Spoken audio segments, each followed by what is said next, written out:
Bismillahirrahmanirrahim. Assalamualaikum warahmatullahi wabarakatuh. Jumpa lagi di channel Kacamata 97. Jangan lupa bantu kami like, comment, subscribe, dan share video ini. Mudah-mudahan bisa bermanfaat untuk kita semua, guys. Untuk kali ini adalah cara budidaya belut part 2. Penjelasan dari pakar belut dari Jawa Barat, yaitu Kang Ujang. Monggo kita simak baik-baik, guys. Mudah-mudahan ilmu yang disampaikan beliau bisa menambah wawasan bagi para pemula yang ingin budidaya belut. Mohon disimak baik-baik. Langkah kedua itu langkah selanjutnya itu kita untuk pengkarantinaan bibit belut. Untuk pengkarantinaan bibit belut kita bisa menggunakan daun pepaya sebagai antibiotiknya. Daun pepaya sebagai antibiotiknya itu. Dengan menggunakan daun pepaya itu kita jangan meremasnya atau menumbuknya, kita cukup menutupkan saja dengan cara kita kan mungkin nanti kalau bapak-bapak semuanya dikirim bibit dari saya, dari BBSI atau bisa didapatkan dari tempat masing-masing, kita hanya mengganti airnya saja. Yang ini mengganti air, pertama mengganti air,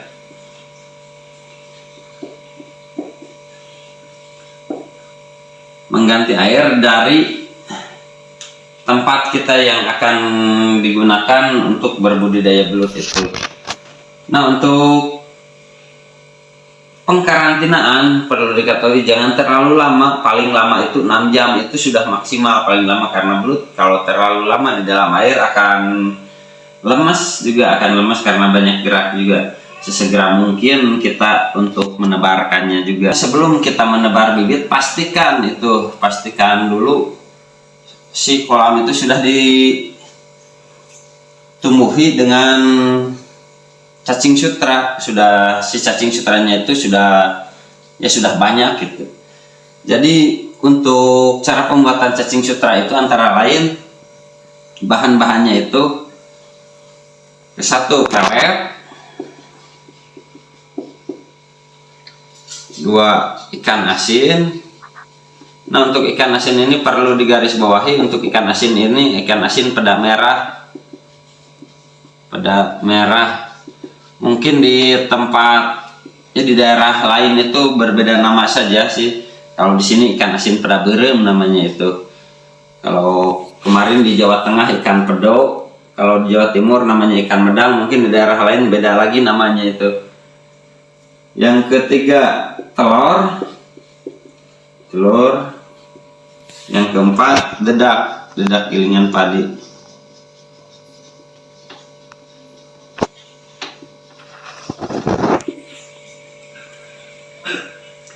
Nah, untuk takarannya pelet, makanya saya memberikan rumus ukuran kolam 2x3 ini untuk kapasitas takaran, untuk kapasitas kolam ukuran 2x3, untuk bibit 8-10 kilo, pelet setengah kilo, ikan asin 2 ekor, kita bisa menambahkannya 2 ekor, telur 2 butir,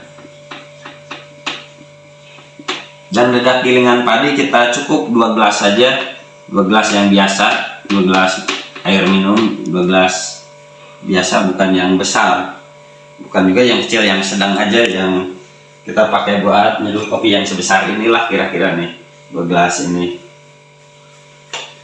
Nah, cara pembuatan untuk menumbuhkan cacing sutra itu, pertama kita rebus ikan asin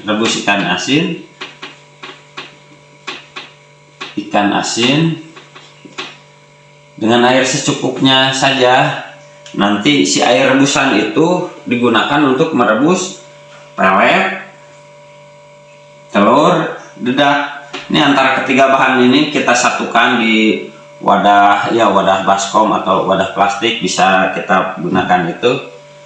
Kita campur, aduk rata sampai merata semuanya, lalu kita seduh dengan rebusan ikan asin peda merah ini. Jadi si air si airnya itu, air rebusan itu jangan dibuang. Kita gunakan untuk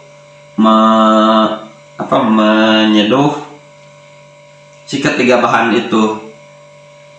Nah, untuk ikan asin kita hanya ambil dagingnya saja, perlu diketahui.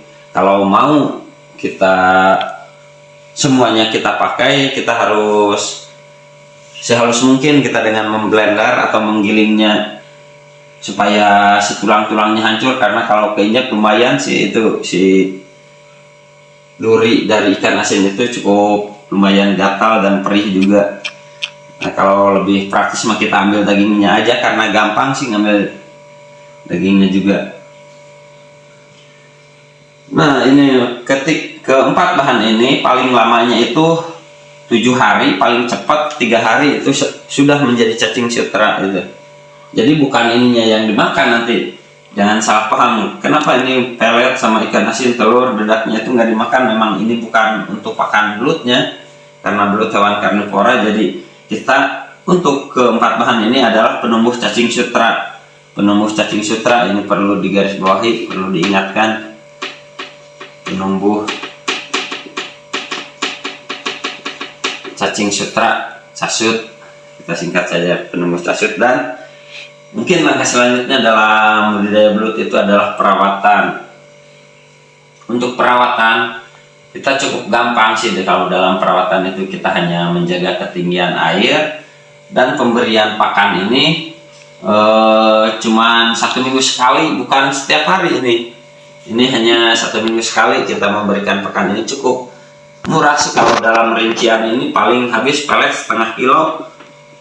Pelet setengah kilo kita hitung saja 5.000. Ikan asin 6.000. Telur 2 butir hitung aja kita 5.000. Dedak gilingan padi 12 kita hitung aja 1.000 aja. Malah 10.000. Jadi cuman menghabiskan dana 17.000 per minggu itu untuk ukuran kolam 2x3. Ini perlu diperhatikan, ini untuk ukuran kolam 2x3. Kita tabur semuanya sampai benar-benar merata seperti kita memupuk padi saja. Nah, perlu diperhatikan setelah kita menabur ini jangan lupa kita siram supaya si yang masih bergerombol-gerombolnya itu hancur. Kalau terkena air pasti hancur. Takutnya si bahan ini dimakan sama belut, nanti malah bermasalah ke belut juga, karena belut kalau makan pelet itu tidak kuat karena pecah empedu seperti banyak di media-media lain. Maaf, tapi bukan saya menjatuhkan, cuman selama ini kalau belut makan pelet saya yakin tidak akan kuat lama, karena dari sistem pencernaannya tidak kuat. Selain itu empedunya juga pecah, makanya belut kalau sudah makan pelet pasti di bagian dadanya, perutnya itu hitam karena si empedunya pecah. Dan untuk perawatan kita perawatan kita cukup sederhana, hanya untuk menjaga ketinggian air saja. Misalnya ini media 30 cm, kita akan dari bagian pertama itu kita men-setting pembuangannya itu di 25 cm.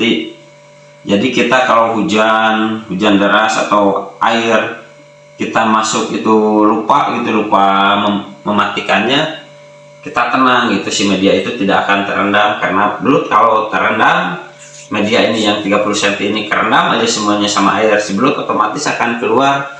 Dan belut kalau sudah keluar banyak itu korbannya karena ketidaknyamanan dari si belut itu. Jadi belut habitatnya itu di lumpur, bukan di air. Jadi usahakan si bagian media itu mayoritas tidak terendam air, karena untuk berkembang biaknya belut itu bukan di air tapi di lumpur. Nah, seperti itu mungkin untuk perawatan. Dan jangan lupa juga jaga kelembaban area kolam, makanya saya selalu menggunakan sprinkle ini, apalagi di musim kemarau. Untuk hujan buatan itu menggunakan ini. Di tutorial cara pembuatannya ada di video saya sebelumnya juga. Jadi saya menerapkan sistem itu dari awal, dari A sampai Z itu supaya tertata, makanya saya bertahap dalam memberikan materi ini.